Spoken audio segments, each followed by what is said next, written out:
చంద్రశేఖర్ రావును మొన్ననే ఓడగొట్టినాం కదా, ఈడ గెలవద్దని చెప్తే అనుకొచ్చినాం. వాళ్ళే గెలుస్తారంట కదా ఈడ. నాకు తెలియదు అంటారు మేమే మా బీఆర్ఎస్ గెలుస్తుందని అంటారు. అంటారు అనరా మరి. మరి గెలవదా? పైసలు పెట్టి గెలుస్తాం అనుకుంటున్నా అంత తప్ప ఇంకోటి ప్రజలలో లేదు. ఒకవేళ వాళ్ళు ఒకటే మాట చెప్తాను, ఏది జూబ్లీ అభివృద్ధి కావాలన్నా రాజ్యం కావాలా అంటాను.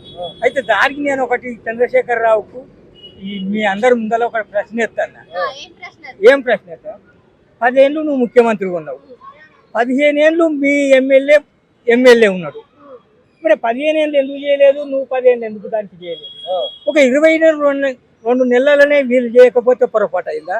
సతిమ అంత అద్దములు చేసినావా? వీళ్ళు ఖరాబు చేసిర్రా? అది తప్పు. కాకపోతే మొన్న ఎట్లా గెలిచిండు ఈ సిటీలో అంటే, నేను ఎన్నికల ముందే చెప్పినప్పుడు 25 కంటే ఎక్కువ రావు మీకు అన్న, 39 వచ్చినాయి. సిటీలే ఎక్కువ వచ్చినాయి మొత్తం.